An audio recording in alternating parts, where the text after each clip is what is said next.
What's going on, people? We're back in the building. We're talking AJ versus Dubois. It's fight week.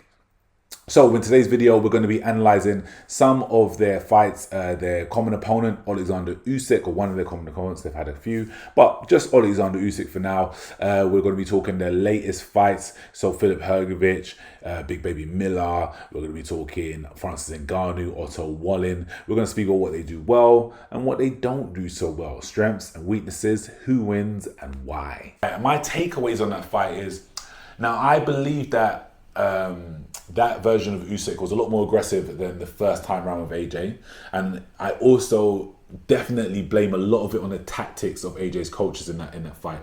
Now it seemed like they specifically went into the fight flat-footed, plant his feet and throw heavy shots and just walk him down and then there, which is a stupid tactic to do against Usyk. And a lot of people have tried to say this. They said that's what Fury needs to do. You know, just walk him down and just there. You can't do that. Yeah, it has to be a little bit of that, a little bit of enforcing your will, enforcing your power. But at the end of the day, you're not going to be able to just do that to someone as skilled as Oleksander Usyk. As he starts to slow down now, possibly, but at that time, definitely not. He was far too flat-footed. He was not using his range and getting out of range after throwing shots and trying to at least use a bit of footwork. Yes, his footwork is not going to be as good as Oleksander Usyk's. You're not going to be able to match him in that respect, but it doesn't mean you should negate it completely and just be flat-footed and stand your ground.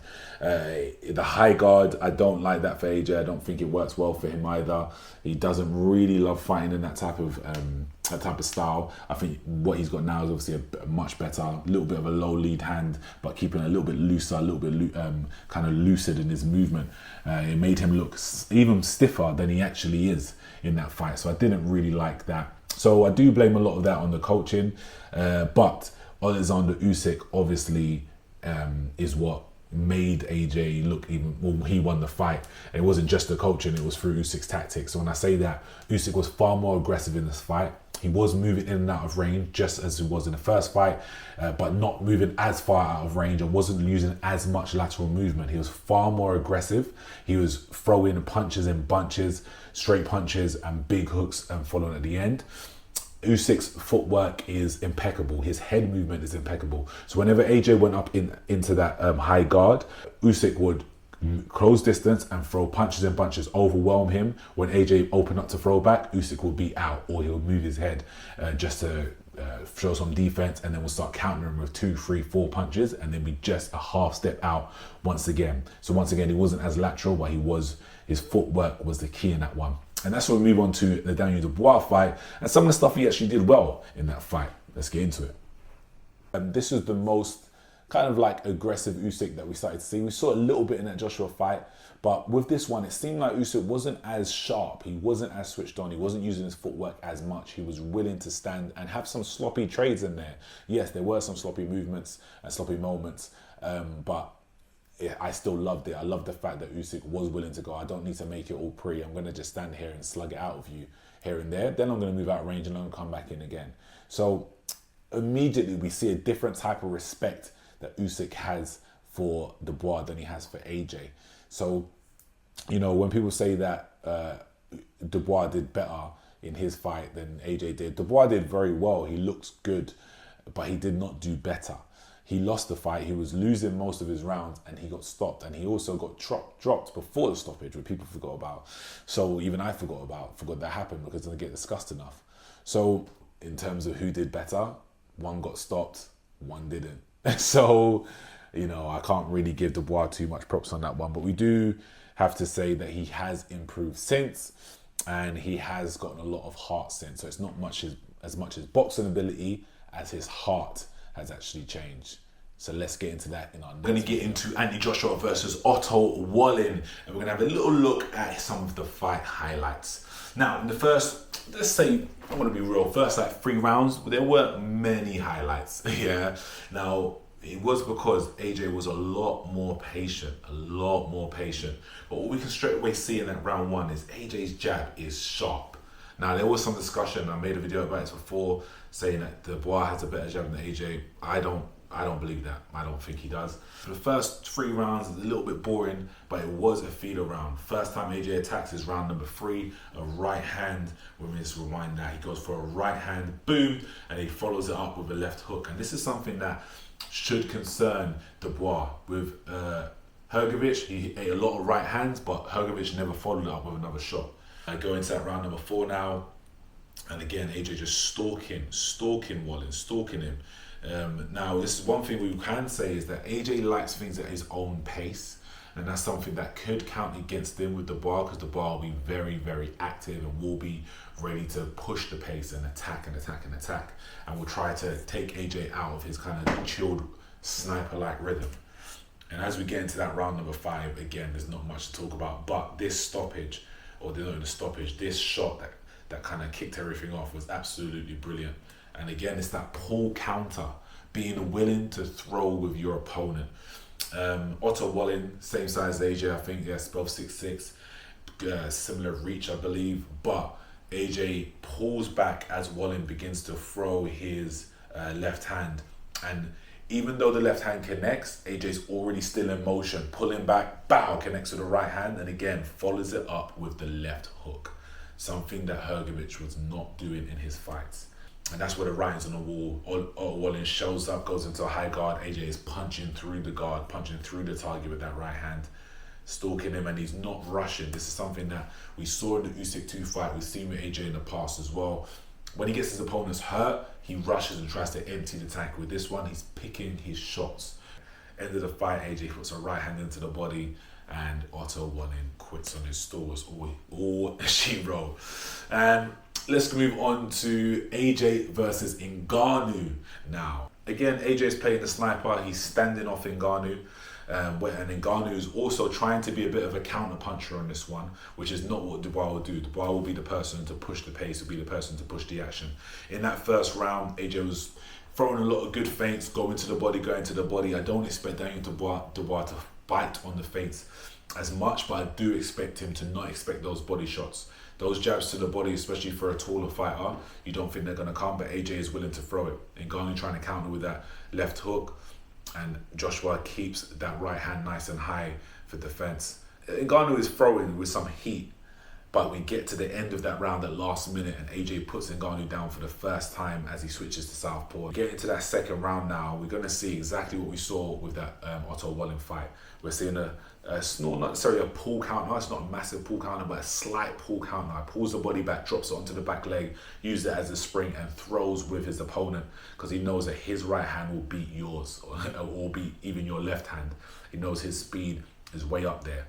Ngannou throws a lazy jab, and Joshua pulls back, doesn't pull his head back or get wary of being hit. He just makes sure he knows what he's going to do, and he knows what he's going to do is going to be what you're going to do. So he doesn't flinch with it, pulls his head just ever so slightly out of range, makes him miss by inches and not miles, counters with the right hand, and follows up with the left hook. Again, something that Hrgovic was not doing. And then AJ shuts off the light, feints low, comes up high with an overhand right, drives the fist through the target, and that's all she wrote. Yeah. It's looking peak. Now, I know that Ngannou is not some sort of world champion boxer. He isn't even on the level of Daniel Dubois at all. But what we can look at, let me just stop this video. What we can look at is AJ's punch mechanics and his boxing IQ. We can look at it very, very highly. Now, I wouldn't doubt that Daniel Dubois could probably knock out Francis Ngannou as well, but I don't think it will be anywhere near as easy as AJ made it in that fight. Because of the amount of mistakes Dubois makes defensively, you get caught by Ngannou, you're gonna know about it. AJ didn't want to risk, or not just risk, you don't need to chance getting caught by someone like that and be like, oh, they're not a boxer, I don't really mind. No, he didn't need to chance it. So he used the boxing IQ, used his defense and his footwork to make sure that he hit and he didn't get hit, which is brilliant. When we look into Dubois' fights now, tells a bit of, or his latest fights, tells a bit of a different story. Now, people have said, Dubois fought the better opposition, which, it's true for the last 2 fights, kind of, not really, just one of the fights that we'll talk about in a second. But, I don't believe in the better opposition talk. I think that's nonsense. Why are we just talking about the latest opposition? Why are we not talking about the whole career. Because if you're talking about he's fought the better opposition later so that he's learned the best, well, AJ's fought the better opposition, full stop. So he's definitely learned even more. Let's get into Dubois' last few opponents. So let's analyze Daniel Dubois versus Jarrell Miller. Big baby. Now, this fight wasn't as good of a fight as I thought. Now, it was a good fight because it was a good kind of, let's say, man-building fight for Dubois. He came through a bit of adversity in this fight. But in terms of Jarrell Miller, he's not a high-level opponent. We look at that round number 1, round number 2, round number 3, round number 4, and it's more or less the same thing every round. Jarrell Miller walking forward, he has a great chin, so he can soak up a lot of punishment, trapping Dubois' hands sometimes, and is throwing very short, sharp shots. But from a 300 and something pound man, you're going to feel those punches. Now, Dubois he's not the greatest going backwards, but he did start to make some adjustments during the middle of the fight. In at round number 4, we can see Dubois throwing those overhand rights and putting his whole body into it. And that is a very tricky shot, very, very powerful shot that he can throw. But he doesn't throw a lot of straight shots. And he wasn't the greatest at just, okay, let's punch and move for the first half of the fight. But as we get into round 7, he's doing much better, throwing jabs and moving back. But he's still getting caught by hooks. He's still getting caught by shots. Head is not moving at all. What was good in this fight is that we saw the heart of Dubois. We saw that doesn't matter how tired I am, I'm going to keep throwing bombs till the end. Keep throwing bombs. And he never really looked absolutely exhausted, Dubois. He looked tired, but he didn't look exhausted. Last 20 seconds of the round, Dubois hits Miller with a big right hand, shakes him up, and then smashes him with a few unanswered punches. The fight gets stopped. Now, I think a lot of people, and including myself, was very, very praising of Dubois in this fight. But as we look at it again, we can kind of see that in terms of his opposition, it wasn't a high level of opposition. It wasn't a high level fight. Jarrell Miller he is what he is. He's a big lump, can take punches and he can walk you down. And we know with Joe Joyce, that works until it doesn't. You can't call someone an elite heavyweight based on their chin, just based on their chin solely, because Jarrell Miller's not a big puncher. He's not pillow-fisted at all because he's a big, heavy guy, but he's not a big puncher. He's not a big knockout artist. So in terms of Dubois being able to soak up that punishment, doesn't really bode that much for him. It only kind of, it bolsters his heart. It goes, okay, Dubois does have heart to fight through a bit of adversity. But in terms of his boxing IQ and his boxing ability, I can't say that we can look at that and be like, yeah, that showed amazing boxing ability, amazing boxing IQ. That's me personally. So I think we may have been a little bit over complimentary for that win. But, it's good for Dubois because it proves that he has heart in comparison to his losses that he has had in the past, which shows that he might not have had heart. But let's move on to his next one. And this one is significant. Dubois versus Hrgovic.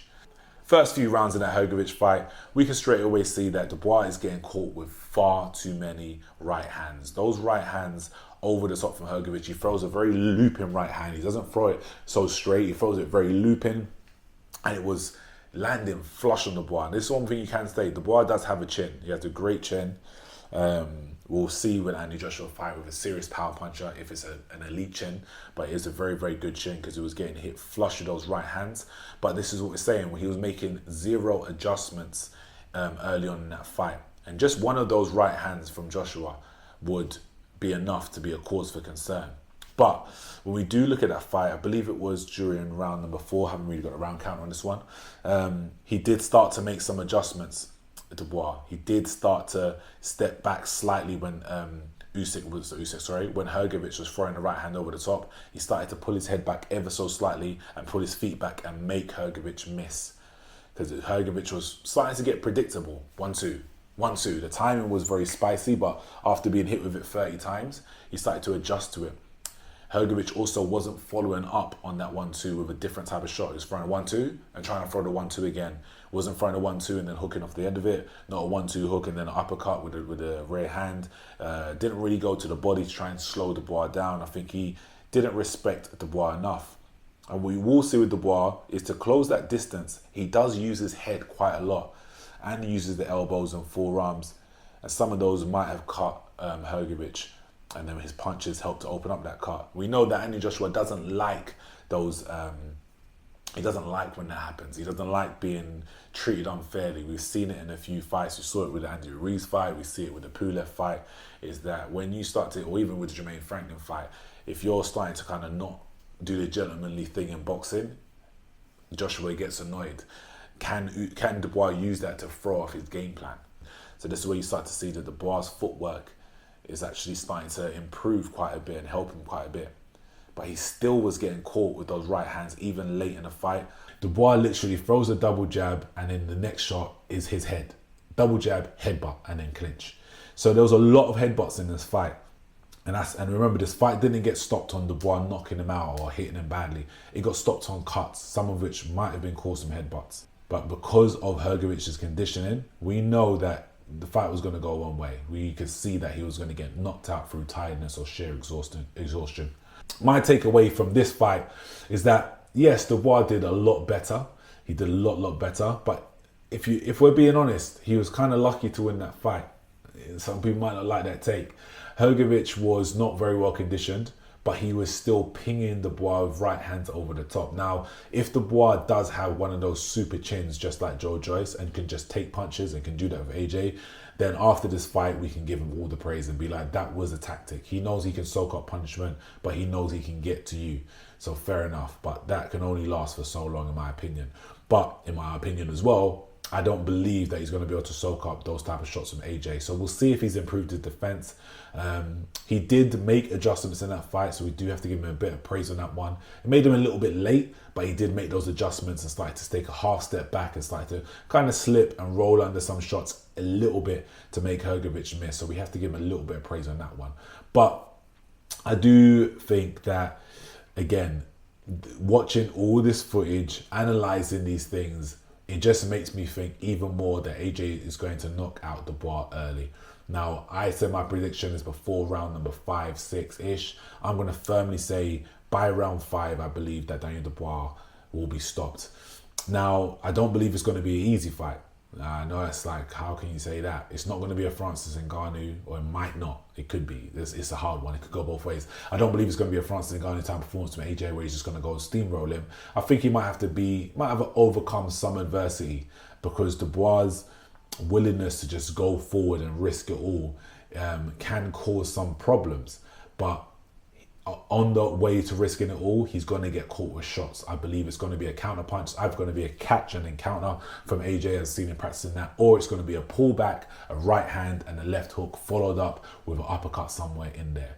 Yeah, not in that combo, but I believe that Dubois is going to shell up. AJ's going to see it coming, come from underneath with an uppercut to left hook. But I believe what's going to kick it off, what is going to hurt Dubois, is AJ will throw with him. There's going to be a pull counter. Dubois will probably throw an overhand right, AJ will pull his head back and then throw a right hand left hook or an uppercut left hook. You know what I mean? I'm trying to go by the exact methods in this one. That's the way that I would see it from Dubois. If I was someone with the physical attributes of AJ, that's how I would counter him from watching his other fights. So it's a bit of a long video. Hope you stuck with me through it all.